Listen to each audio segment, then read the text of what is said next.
Popular post वही थी जिसमें मेरे लिन ख्यान यू को चेस करने के सारे किस्से डिटेल में लिखे थे। हर एक छोटी चीज लिखी हुई थी, यहाँ तक कि मेरे लव लेटर्स का कंटेंट भी पब्लिक कर दिया गया था। दूर से मैंने देखा कि स्कूल नोटिस बोर्ड के सामने बहुत सारे लोग जमा, उस बोर्ड पर मेरे लिखे हुए लव लेटर्स चिपकाए गए और वो भीड़ उन पर हंसते हुए मजाक उड़ा रही। अरे बाप रे, तुम्हारी आंखों में डूब जाना कितना क्रिंजी है। 99 लव लेटर्स, ये लव स्ट्रक लोग कितने डरावने होते हैं। क्या ये चिंगदा का नंबर 1 जीनियस नहीं है? ये इतना डेस्परेट कैसे हो सकता है? ये बेइज्जती भरे ताने सुनकर मेरा दिल बैठ, मैं सीधा भीड़ के बीच घुसा और एक एक करके सारे लेटर्स फाड़ने लगा। जब मैं आखिरी लेटर फाड़ रहा था तभी मेरे कानों में जू यानशु की तीखी और कड़वी आवाज, सिस्टर ख्यान्नू, लू चेंजू ने आपको इतनी बार प्रपोज किया है, आपको उसके लिए कितनी फीलिंग्स हैं? लिन ख्यान्नू की आवाज हमेशा की तरह एकदम ठंडी थी। उसने सिर्फ एक शब्द, जीरो। दोनों मेन कैरेक्टर्स को मौके पर देखकर और मुझे सरेआम इस तरह बेइज्जत होते हुए देखकर भीड़ की हंसी और भी तेज और बेकाबू हो गई। कुछ तमाशा देखने वालों ने जानबूझकर मुझे ताना मारते हुए पूछा, लू चेंजू, तुमने 99 टाइम्स प्रपोज किया और बदले में तुम्हें जीरो मिला, क्या तुम्हें और मेहनत नहीं करनी चाहिए? तुम्हारा नेक्स्ट प्रपोजल कब होने वाला है? हम सब भी देखने आएंगे और तुम्हें कुछ टिप्स भी देंगे, कैसा रहेगा?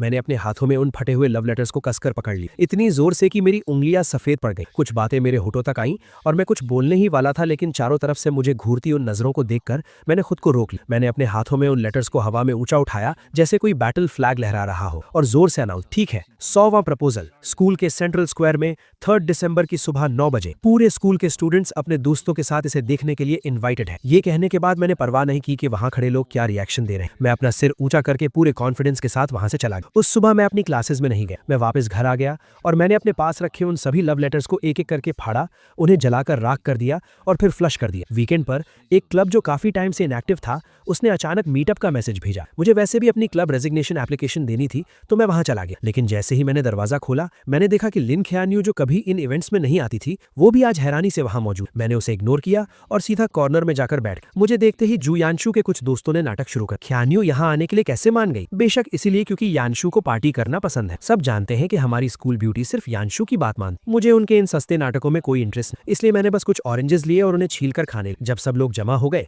तो प्रेसिडेंट ने गेम शुरू करने की अनाउंसमेंट। मुझे कोई इंटरेस्ट नहीं था, लेकिन मुझे जबरदस्ती खींचा गया और मुझे बिना मन के इस बोरिंग ट्रूथ और डेयर गेम को खेलना पड़ा। 7-8 राउंड्स के बाद आखिरकार लिन ख्यान यू हार गई। सब लोग एक्साइटमेंट भी चिल्लाने लगे, लिन स्कूल ब्यूटी को डेयर मिला है, कमरे में मौजूद किसी भी ऑपोजिट जेंडर को 3 मिनट तक किस करना। जल्दी बताओ स्कूल ब्यूटी, ये डेयर पूरा करने के लिए किसे सिलेक्ट कर? मुझे पता था कि वो मुझे नहीं चुनेगी और मुझे फर्क भी नहीं पड़ता था कि वो किसे चुनती। मैं बस अपना सिर नीचे किए अपने हाथ में रखे डाइस के साथ खेलता रहा और बिल्कुल मेरी उम्मीद के मुताबिक लिन ख्यान यू ने जू यानशु को चुना। लेकिन उसने एक शर्त रखी कि कमरे की सारी लाइट्स बंद कर दी जाएं। कमरे में घुप अंधेरा था और सिर्फ सांसों की आवाजें सुनाई दे रही। 3 मिनट बाद लाइट्स ऑन हो, लिन ख्यान यू आकर अपनी जगह बैठ गए, लेकिन जो यानशु वहीं खड़ी हैरान थी और उसका चेहरा उतरा हुआ था क्योंकि लिन ख्यान यू ने उसे किस नहीं किया था। मैंने बस एक नजर उसकी तरफ देखा, तभी प्रेसिडेंट ने नेक्स्ट राउंड शुरू करने को कहा। मैंने अपने हाथ की 3 डाइस बिना सोचे समझे फेंक दी। बदकिस्मती से तीनों डाइस पर एक आया, जो सबसे लोवेस्ट स्कोर था। मैंने बिना कुछ कहे कार्ड्स के पाइल से एक कार्ड निकाला और वो वही सेम डेयर था, बिल्कुल सेम पनिशमेंट। पल भर में कमरे के सभी लोग एक्साइट हो गए और उनकी नजरें मेरे,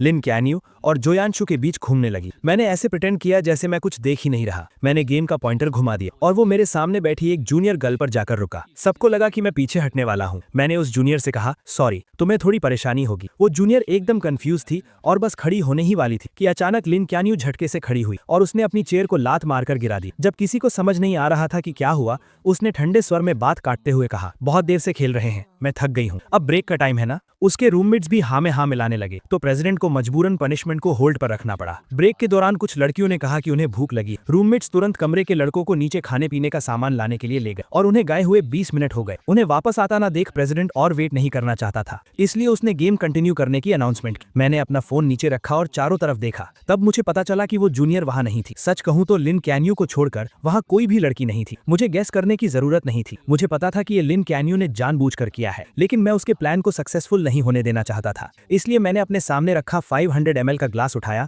और सबकी तरफ इशारा किया। मैंने जिस पार्टनर को सिलेक्ट किया था वो जा चुका, इसलिए गेम के रूल्स के हिसाब से मैं ड्रिंक खत्म करके अपनी पनिशमेंट पूरी करूंगा। ये कहने के बाद मैंने बिना कोई एक्सप्रेशन बदले पूरा ग्लास एक सांस में खत्म कर दी। लिन ख्यान यू को उम्मीद नहीं थी कि मैं उसे चुनने के बजाय ड्रिंक पीना चूज करूंगा। उसका चेहरा तुरंत गुस्से से डार्क हो गया। उसने मेरी तरफ देखा जिसका चेहरा अब लाल हो रहा था और अपने हाथ में पकड़े डाइस को इतनी जोर से दबाया कि उससे आवाज आने लगी। आधे लोगों के चले जाने के बाद गेम में कोई मजा नहीं बचा था, इसलिए वो पार्टी वहीं खत्म हो गई। मैं नशे में झूमता हुआ सबके जाने का वेट करता रहा। फिर मैंने अपने अपने बैग से क्लब रेजिग्नेशन एप्लीकेशन निकाली और प्रेसिडेंट को दे दी। दीवार के सहारे मैं नीचे जाने की कोशिश करने लगा। मैं सीढ़ियों के पास पहुंचा ही था कि मुझे धुंधला धुंधला जोयांशु दिखाई दी। मैं उसे इग्नोर करके साइड से निकलने ही वाला था कि उसने मेरा हाथ जोर से पकड़ लिया। उसकी आंखों में बहुत गुस्सा था। अभी लाइट्स ऑन होने के बाद तुमने मुझे उस अजीब नजरों से क्यों देखा था? मैं तुम्हें बता दूं, भले ही सिस्टर कैनियो में मुझे किस नहीं किया, उसका भी एक रीजन था। वो मेरी रिस्पेक्ट करती है। उसकी बातें सुनकर मेरी हंसी छूटने ही वाली थी, लेकिन मुझे पता था कि इस वक्त मैं कुछ भी कहूं जोयांशु नहीं समझेगी। इसलिए मैंने बस अपना सिर हिलाया और कहा, तुम बिल्कुल सही कह रही हो। ये कहकर मैंने उसका हाथ छुड़ाया और जाने लगा, लेकिन जोयांशु ने मुझे और जोर से पकड़ लिया और लगातार मुझे गालियां देने लगी। हम दोनों के बीच धक्का मुक्की होने लगी। मेरे पैर वैसे ही लड़खड़ा रहे थे और उसके खींचने की वजह से मेरा बैलेंस बिगड़ गया। मैं सीधा पीछे की तरफ गिरा और उन ऊंची सीढ़ियों से नीचे लुढ़कता चला गया। जोयांशु भी घबरा गई और उसका बैलेंस बिगड़ गया, जिससे वो भी मेरे साथ सीढ़ियों से नीचे गिर गई। ऊपर से गिरने की आवाज सुनकर जो स्टूडेंट्स अभी ज्यादा दूर नहीं गए थे, वो तुरंत मुड़े और वापस भागे। हम दोनों को इतनी बुरी तरह घायल देखकर सब घबरा गए। आखिर में लिन कैन्यू ने किसी को कांटेक्ट किया और हमें अपने फैमिली हॉस्पिटल भेज। चेकअप के बाद डॉक्टर ने बताया कि मेरी हड्डी क्रैक हो गई है और अगर टाइम पर सर्जरी नहीं हुई तो मैं हमेशा के लिए डिसेबल्ड हो सकता हूँ। जब से उसे पता चला कि हमें चोट लगी है, उसकी नजरें मुझसे एक पल के लिए भी नहीं हटी। मेरे पीले पड़े चेहरे और माथे से टपकते पसीने को देखकर ऐसा लग रहा था जैसे वो भी मेरे दर्द को फील कर रही थी और उसका दिल भी दर्द से तड़प रहा था। ऑपरेशन थिएटर रेडी था, लेकिन हॉस्पिटल में अभी सिर्फ एक ही एक्सपर्ट डॉक्टर मौजूद था जो ये सर्जरी कर सकता था। लिन क्यून्यू को डिसाइड करना था कि पहले सर्जरी किसकी होगी। उसने बिना सोचे मेरी तरफ देखा और मेरी नजरें भी उसी पर थी। मेरी उन आंखों में अब पहले वाला प्यार और पागलपन नहीं